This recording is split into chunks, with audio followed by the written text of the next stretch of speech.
বকুলতলা বৃত্তাকার মাঠের চারিদিকে একটি সমপরিসর রাস্তা আছে। রাস্তাটির বাইরের সীমারেখা দৈর্ঘ্য ভিতরের সীমারেখা দৈর্ঘ্য অপেক্ষা 132 মিটার বেশি। পথটির ক্ষেত্রফল 14,190 বর্গমিটার হলে বৃত্তাকার মাঠটির ক্ষেত্রফল হিসাব করে লিখি। তাহলে একটা বৃত্তাকার মাঠ, সে মাঠের ব্যাসার্ধ আর, বাইরে চওড়া রাস্তা, তার ব্যাসার্ধ হলো R1।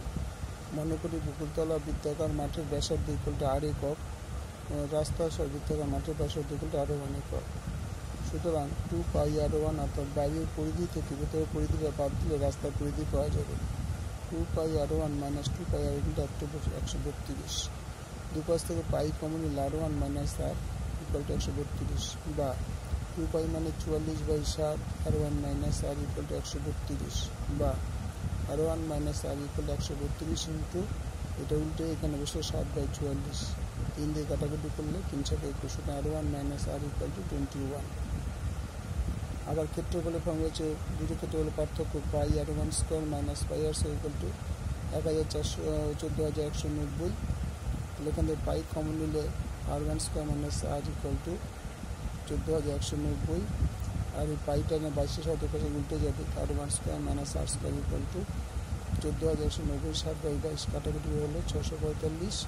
তাহলে R1 প্লাস আর R1 - R 7 দিয়ে গুণ করলে এটা হচ্ছে 4,515। তাহলে R1 - R 21। তাহলে এখানে R1 প্লাস R যা ছিল তাই থাকলো, এর বদলে 21 বসালাম, 4,515, বা R1 প্লাস R এই 21টা উপসে দিয়ে ডিভাইড হলো, কাটা করে 215। তার মানে R1 প্লাস R 215 2 নম্বর সমীকরণ। আর R1 - R 21 এটা হচ্ছে 1 নম্বর সমীকরণ। তো 1 নম্বর যোগ 2 নম্বর সমীকরণ সমাধান করে পাই।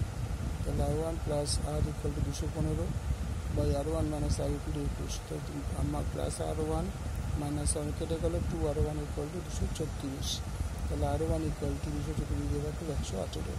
তো R1 পাওয়া গেল 118 আছে। এবার হচ্ছে R বার করতে, এবং R1 প্লাস R 215, বা R1 জায়গায় কত পেয়েছিলাম 118 plus R 215, R 215 minus 118 97।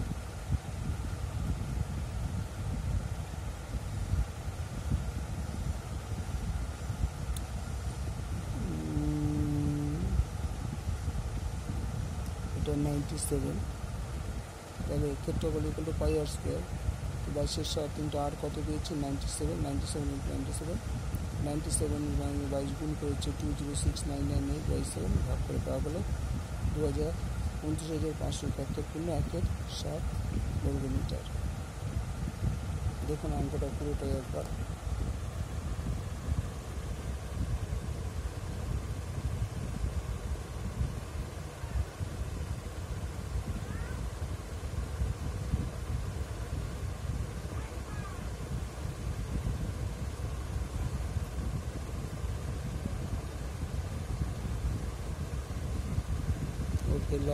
Like करो, शेयर करो, सब्सक्राइब करो।